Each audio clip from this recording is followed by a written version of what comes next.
ఏ పత్రిక చూసినా రవి కథలే. కథకుడిగా రవికి మంచి పేరు వచ్చింది.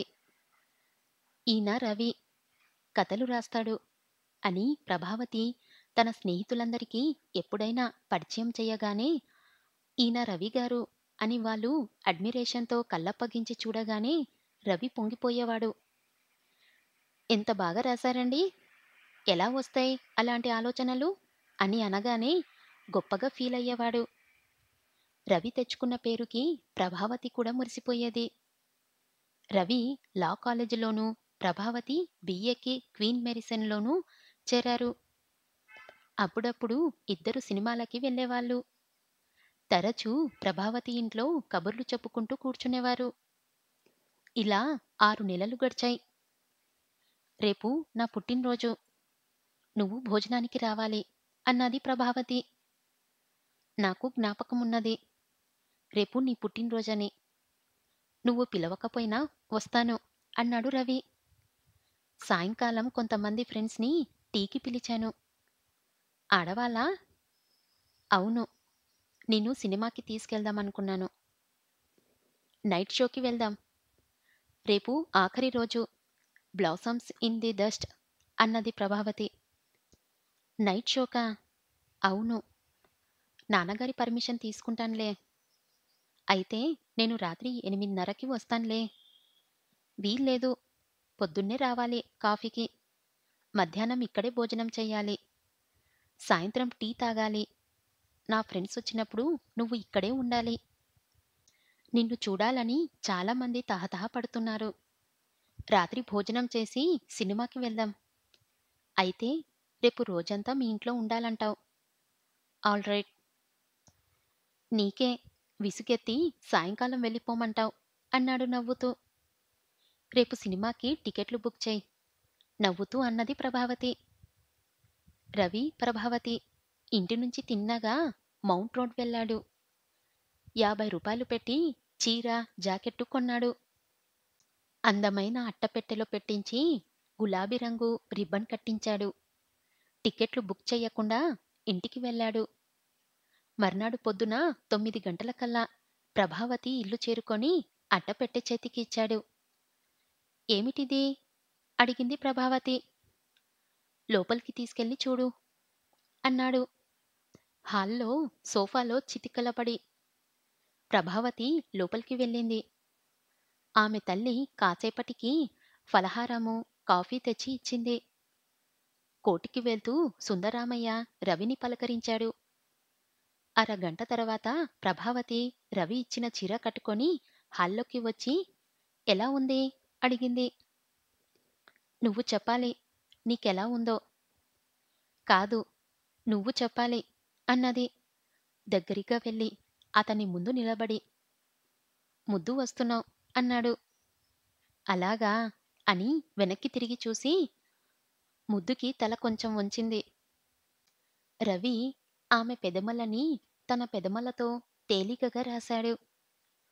అందులో ఆవేశం, వాంఛ లేవు. అన్యోన్యత, అనురాగమున్నాయి.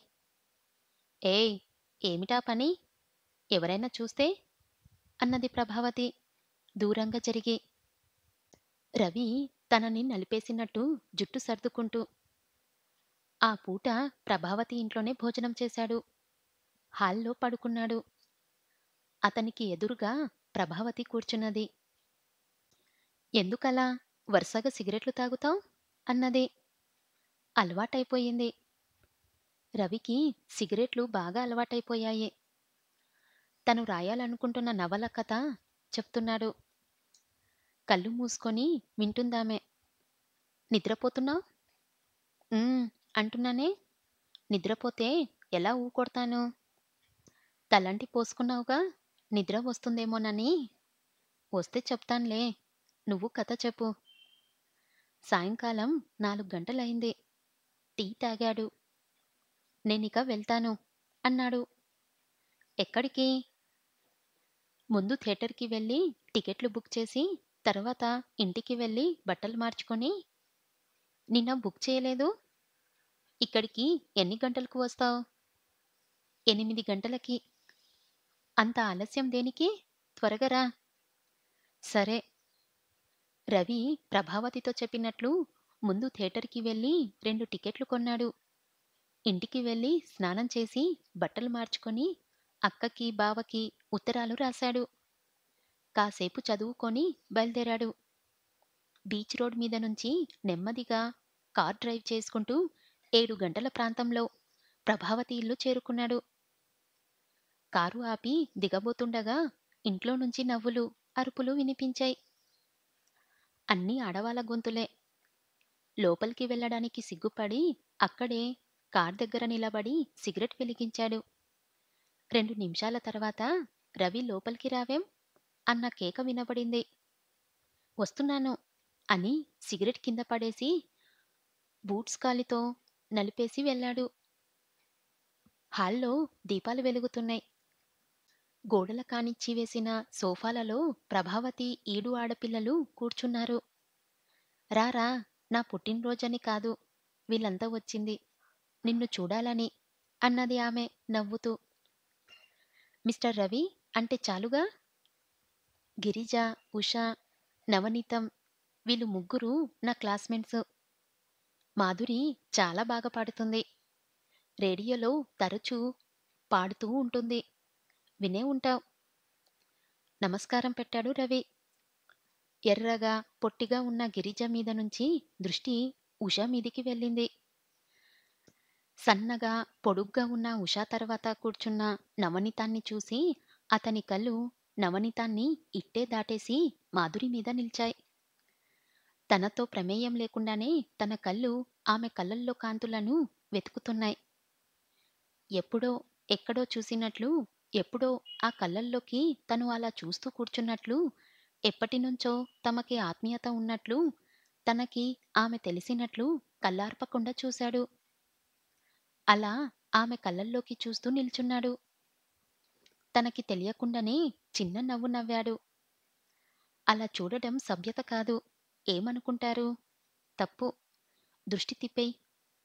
ఇంకేదైనా విషయం మాట్లాడు అని ఎవరో చెవుల్లో రోద పెడుతున్నట్లు అనిపించింది. తనలో కలుగుతున్న దివ్యమైన ఓ కొత్త అనుభవాన్ని ఎవరో చెడగొట్టుతున్నారన్నట్లు తల వదిలించి మళ్ళీ అలాగే చూస్తున్నాడు. మాధురి కూడా అతన్ని కళ్ళల్లోకి రెప్పవాల్చకుండా ఊపిరి బిగపట్టి కాసేపు చూసింది. అతని కళ్ళ నుంచి తన కళ్ళు తిప్పుకోలేకపోయింది. అగోచరమైన బంధనాలు ఏవో ఆ 4 కళ్ళని బంధించినట్లయింది. వాళ్ళిద్దరూ అలా ఒకర్నొకరు రెప్పవాల్చకుండా చూసుకోవడం అందరూ గమనించారు. ఎవ్వరూ మాట్లాడటం లేదు. గదిలో నిశ్శబ్దం తయారైంది. మధురా అన్నాడు రవి చివరికి రహస్యంగా ఆ పేరు స్మరిస్తున్నట్లు.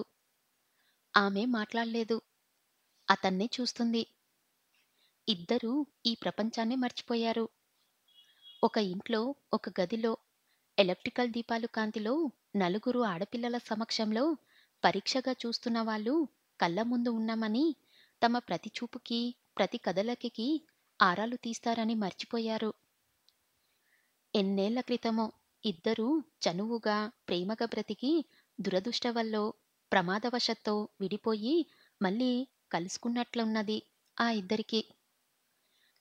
ఇద్దరూ తమ వ్యక్తిత్వాలు మర్చిపోయారు.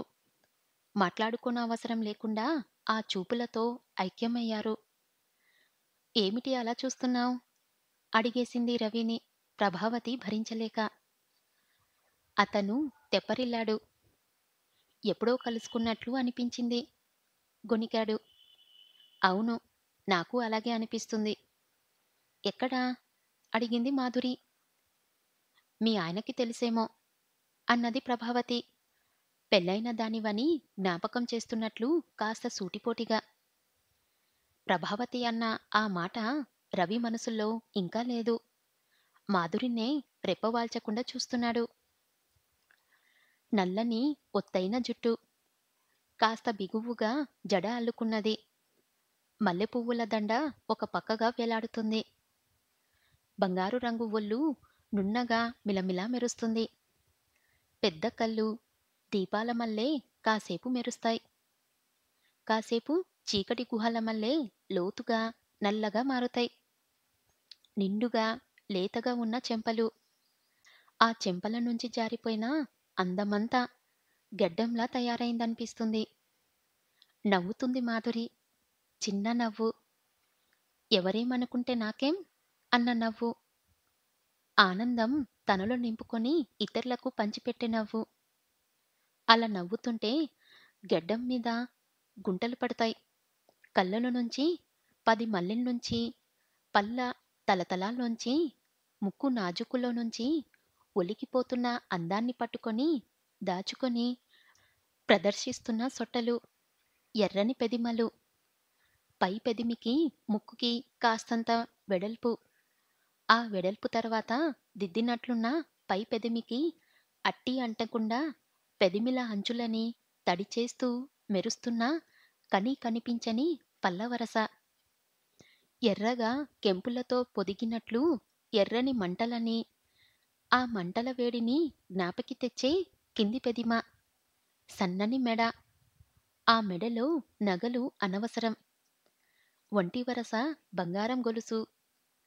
ఆమె ఒంటి రంగులో పెలవంగా ఉంది. అది బంగారమైతేనేం? ఆమె ఒంటి రంగు బంగారానికి ఎలా వస్తుంది? మెడ వెనక నుంచి జడల నుంచి తప్పించుకున్న కురలు పక్కలోకి ఎగిరి వస్తున్నాయి. ఊపిరి పీలుస్తున్నప్పుడు పైకి లేచి పెరిగి ఆమెలోని అడతనాన్ని ఇంతిగా పెంచి ఎదుటివాణ్ణి ఉక్కిరిబిక్కిరి చేసి వేడెక్కించి మత్తెక్కించి మరుక్షణంలో ఊపిరి విడవగానే శాంతించు, తమాయించుకో అని హెచ్చరిస్తున్నట్లు కదులుతున్న గుండెలు. రవి నిట్టూర్చాడు. శాంతించు, తమాయించు, వివాహితురాలు అని తనకు తాను చెప్పుకొని, మీ వారి పేరు? అడిగాడు. వేణు అన్నది మాధురి.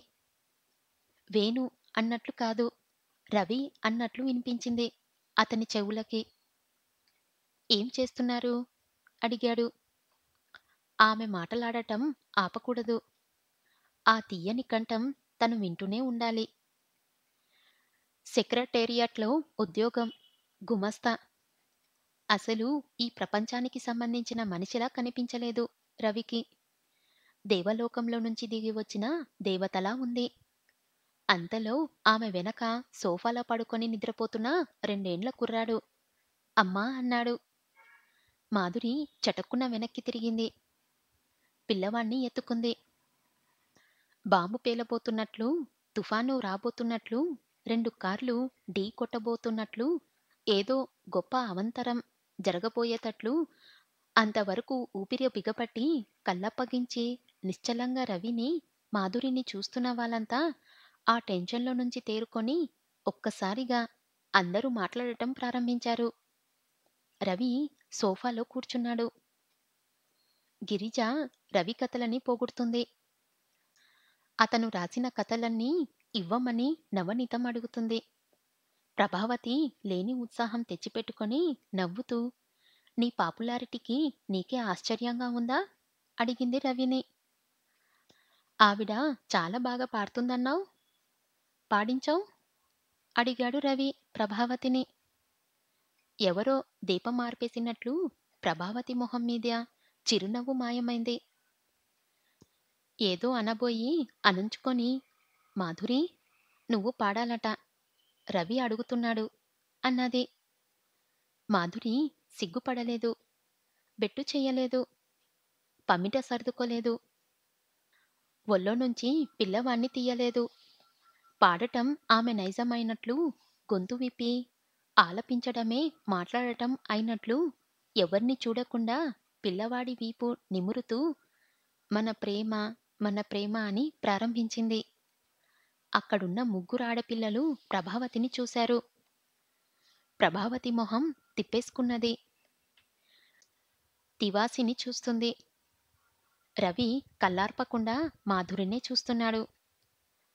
మాధురి ఆ పాట తనను గురించే పాడుతుందనిపించింది. ఆమెతో తను కలిసి మన ప్రేమ అని అనాలనిపించాలనిపించింది. పాట అయిపోయింది. పొగడ్డానికి అతనికి మాటలు చాల్లేదు. పాట పూర్తి చేసి రవిని చూసి చిన్నగా నవ్వింది. చాలా బాగా పాడావ్. ఇంకో పాట పాడు. ఉషా, నవనీతము అడిగారు. మాధురి నవ్వుతూ రవినే చూస్తుంది. నా పాట ఎలా ఉందో చెప్పవేం? అని అడుగుతున్నట్లు. ప్రభ, నువ్వు ఒక్క పాట పాడాలి అన్నది గిరిజ. నేనా? నాకు పాడటం చాతగాదు జవాబు చెప్పింది ప్రభావతి. చాతనైనట్లే పాడు. పాడటం అస్సలు రాదు నాకు అంటూ రవి వైపు తల తిప్పింది ప్రభావతి. అతను మాధురినే చూస్తున్నాడు. పెళ్ళైన ఆడదాన్ని అతను అలా చూస్తుంటే సిగ్గువేసి తల వంచుకుంది. ఇక నేను బయలుదేరతాను. ఆలస్యమైతే బస్సు దొరకదు. లేచి నిల్చున్నది మాధురి. బస్సెందుకు? రిక్ష పిలుస్తాను అన్నది ప్రభావతి. తొందరేం? కాసేపు ఉండమని అడగలేదు? రిక్షాలో గంట పడుతుంది. బస్సులోనే వెళ్తాను అంటూ పిల్లాన్ని ఎత్తుకున్నది మాధురి. రవి లేచి నిల్చున్నాడు. వస్తాన్రా. తీరిక అయినప్పుడు నువ్వు ఒకసారి మా ఇంటికి రా. ప్రభావతికి చెప్పి రవి దగ్గరికి వచ్చాక వస్తానండి అన్నది.